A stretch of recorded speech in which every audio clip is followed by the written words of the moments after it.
स्वागत है साथियों। यूपी हायर और जीडीसी के पाठ्यक्रम में शामिल महत्वपूर्ण पारिभाषिक शब्दावली पर आधारित ये प्रैक्टिस सेट है, जो कि संडे स्पेशल के रूप में हम रविवार को प्रतिदिन आयोजित करते हैं।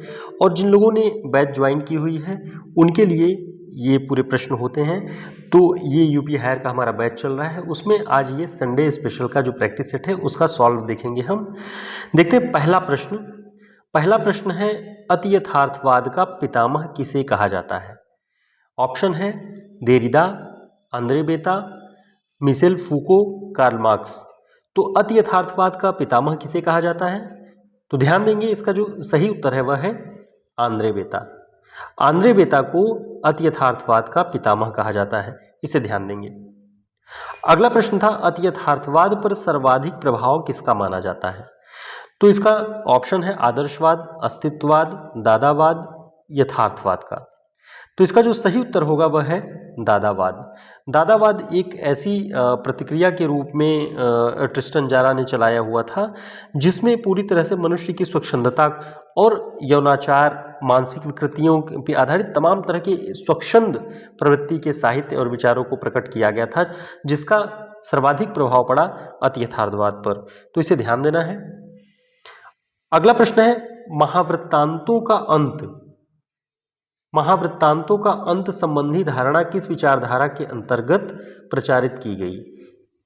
महावृत्तांत या महागाथाओं का अंत, ऑप्शन में आधुनिकतावाद, आदर्शवाद, यथार्थवाद, उत्तर आधुनिकतावाद। तो इसका सही उत्तर क्या होगा? इसका सही उत्तर है उत्तर आधुनिकतावाद। उत्तर आधुनिकतावाद के अंतर्गत ही महावृत्तांतों का अंत और छोटी छोटी अस्मिताओं के उदय की बात की गई है। यानी अब तक जितनी भी बड़े वृत्तांतों वाली कहानियां थी, जो जीवन चरित्रों से बड़ी बड़ी आपके आसपास सुनने में जो कहानियां आ रही थी, जो गाथाएं थी, उन सभी का अंत करके दलित विमर्श, स्त्री विमर्श और आदिवासी विमर्श जैसे छोटे छोटे अस्मिता समूहों के उभार का समय इसे माना गया। अगला प्रश्न है, हिंदी समीक्षा में आनंद की साधनावस्था से क्या आशय है? तो हिंदी की पारिभाषिक शब्दावली के अंतर्गत हमने देखा आनंद की सिद्धावस्था, आनंद की साधनावस्था। तो ये साधनावस्था से क्या आशय है? ऑप्शन में है योग साधना, भारतीय सौंदर्य शास्त्र, कर्म का सौंदर्य, उन्मुक्त भोग। तो ध्यान देना, इसका जो सही उत्तर है वह है कर्म का सौंदर्य।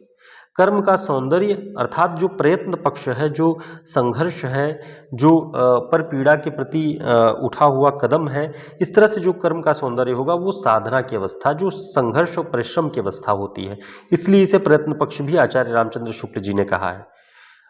देखते हैं अगला प्रश्न। अगला प्रश्न है, यथार्थवाद चरित्रगत दुर्बलताओं, क्रूरताओं और विषमताओं का नग्न चित्र प्रस्तुत करता है। यह विचार किसका है?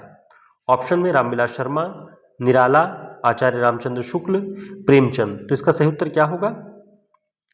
तो ध्यान देना है, इसका जो सही उत्तर है वह है प्रेमचंद। यथार्थवाद की परिभाषा इस रूप में कौन प्रकट करता है?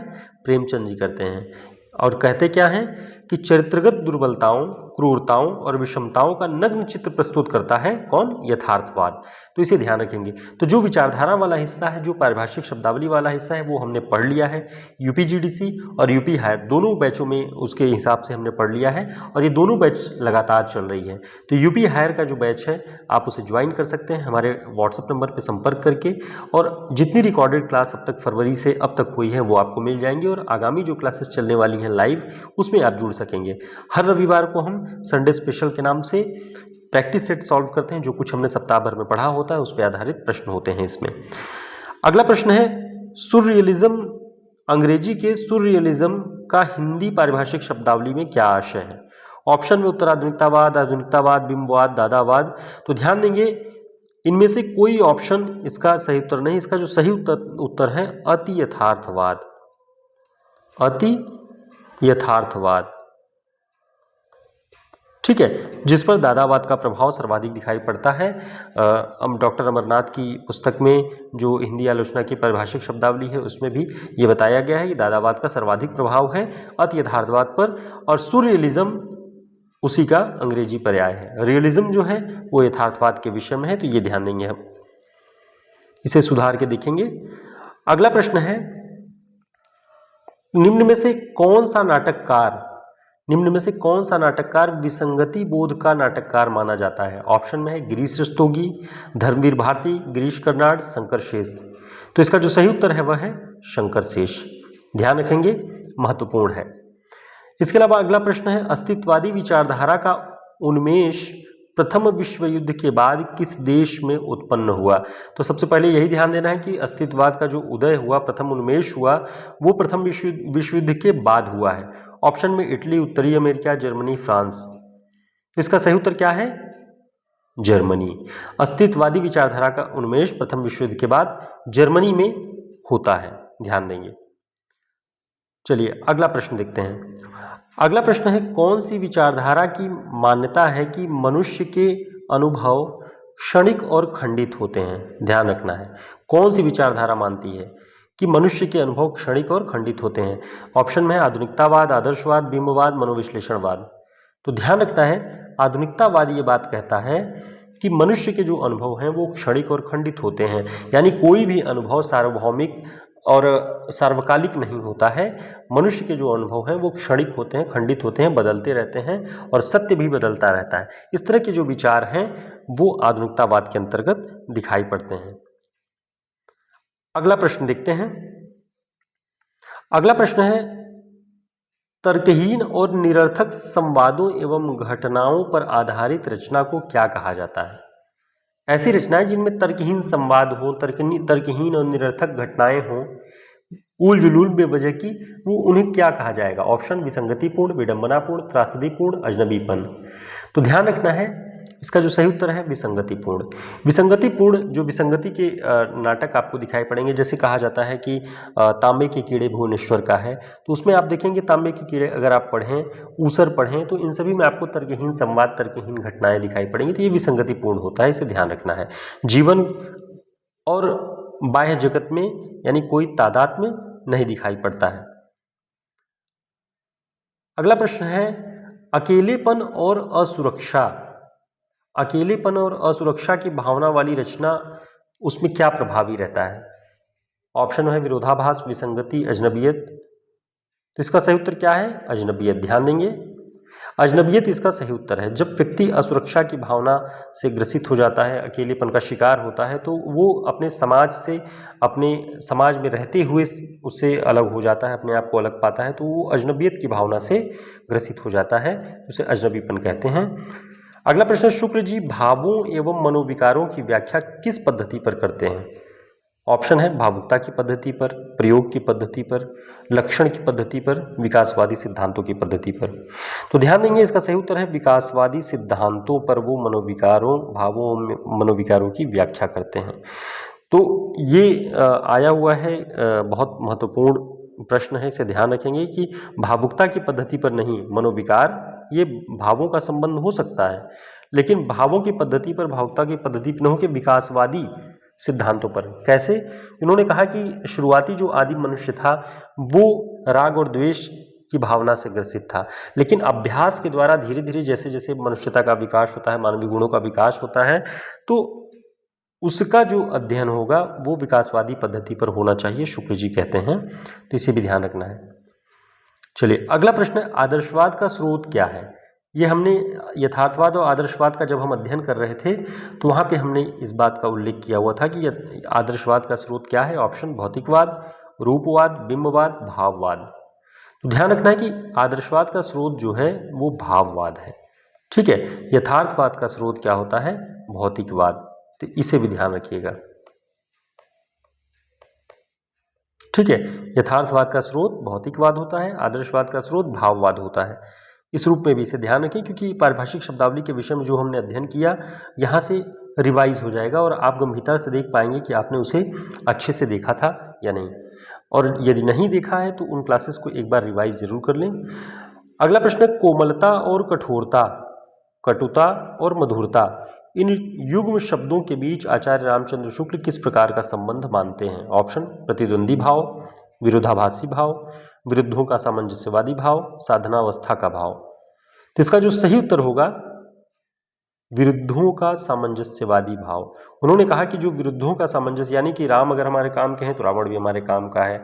तो इस तरह से जब उन्होंने कहा यानी कि जो एक दूसरे के विरुद्ध होते हैं उनमें सामंजस्य स्थापना से ही विकास होता है, ये ध्यान रखना है। तो इन शब्दों के साथ इनके तालमेल बिठा के देखिएगा। अगला प्रश्न है, काव्य में लोकमंगल की साधनावस्था। आचार्य रामचंद्र शुक्ल का यह निबंध किस प्रकार की आलोचना का उदाहरण है? तो हमने साधनावस्था और सिद्धावस्था पे जब बातचीत की थी तब वहां पे ये बताया था कि कौन सा काव्य शुक्ल जी ने साधनावस्था का बताया है, कौन सा सिद्धावस्था का। ऐसे ही कुछ उनके निबंध हैं कि कौन से साधनावस्था के हैं और किस प्रकार के हैं, जैसे किस प्रकार की आलोचना के उदाहरण हैं। तो ये काव्य में लोकमंगल की साधनावस्था एक निबंध है शुक्ल जी का।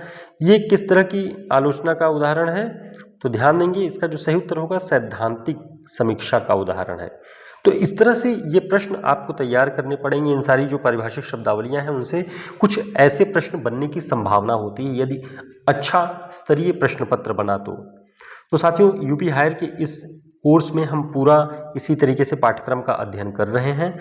आप लोग चाहें तो जुड़ सकते हैं यूपी हायर के इस पाठ्यक्रम से। रिकॉर्डेड क्लास भी आपको मिल जाएगी जो अब तक हुई है, और नई क्लासेस भी आपको उपलब्ध कराई जाती रहेगी। यूपीजीटीसी का बैच जो है वो 10 मार्च से चल रहा है। हम पूरे पाठ्यक्रम को व्यवस्थित ढंग से 31 मई तक कंप्लीट करके उसको पढ़ेंगे। जो साथी जुड़े हैं वो लगातार स्वयं भी परिश्रम कर रहे हैं और हम भी उनके साथ जितनी भी क्षमता होगी उसके साथ लगे रहेंगे।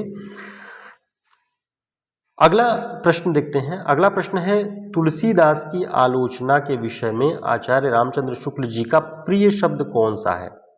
ऑप्शन में जीवनोत्सव, चकपकाहट, लोकमंगल, वेदना की अनुभूति। तो ध्यान रखना है कि इसका सही उत्तर है लोकमंगल। तुलसीदास जी की काव्य के विषय में जब वो समीक्षा लिखते हैं, आलोचना करते हैं, तो वहां पे उनका जो प्रिय शब्द होता है तुलसीदास के विषय में लोकमंगल। सूरदास के विषय में ये दोनों शब्द आते हैं। वेदना की अनुभूति किसके संदर्भ में है, कमेंट करके आप बताएं, आपको जानकारी हो तो। सूरदास के काव्य के विषय में उनका प्रिय शब्द जीवनोत्सव है। चकपकाहट भी सूरदास के काव्य के विषय में उन्होंने भ्रमर गीतसार की भूमिका में प्रयोग किया है। तो ये पॉइंट्स आपको ध्यान रखने हैं।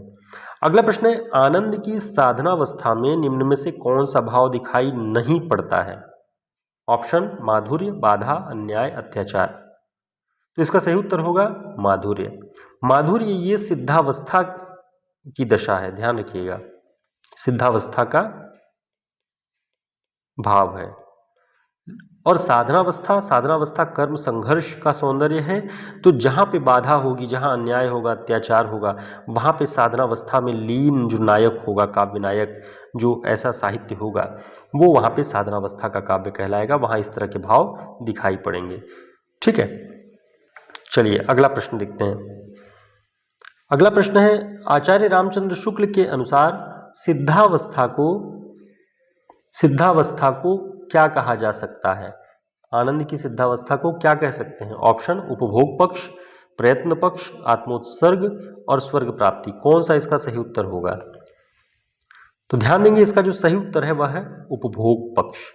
उन्होंने कहा था कि आनंद की जो सिद्धावस्था होती है वो सिद्धि की अवस्था, और सिद्धि की अवस्था में व्यक्ति उपभोग करना चाहता है। वो जीवन के सांसारिक संघर्ष से, परिश्रम से या लोक की पीड़ा से पूरी तरह से विमुख हो जाता है। तो ये निष्क्रियता की अवस्था है, इसलिए इसमें उपभोग वाली प्रवृत्ति प्रधान रहती है। प्रयत्न पक्ष साधनावस्था का काव्य है, ये ध्यान रखेंगे। अगला प्रश्न है, प्लेजर्स ऑफ इमेजिनेशन का हिंदी में अनुवाद कल्पना का आनंद नाम से किसने किया है? तो ये भी हम लोगों ने पढ़ा था और विस्तृत ढंग से पढ़ा हुआ है उस पूरी क्लास में। प्लेजर्स ऑफ इमेजिनेशन का कल्पना का आनंद नाम से अनुवाद किया है आचार्य रामचंद्र शुक्ल जी ने। इसका सही उत्तर शुक्ल जी हैं, ध्यान रखेंगे। अगला प्रश्न, बिंब विधायिनी शक्ति किसे कहा गया है? ऑप्शन में कल्पना, प्रज्ञा, चित्र को, अभ्यास को। तो बिंब का विधान कौन करती है, कौन सी शक्ति करती है? तो उसका सही उत्तर है कल्पना शक्ति। हमने कल्पना के विषय में जब पढ़ा तो हमने वहां पे देखा कि बिंब का विधान करने वाली होती है कल्पना शक्ति, तो ध्यान रखेंगे। अगला प्रश्न है, फैंटेसी की प्रेरक शक्ति किसे माना गया है? ऑप्शन में इच्छाओं की सिद्धि, इच्छाओं की मृत्यु, अतृप्त इच्छाएं, निरपेक्ष भाव। तो ध्यान रखेंगे, फैंटेसी की जो प्रेरक शक्ति है वो माना गया है अतृप्त इच्छाओं को।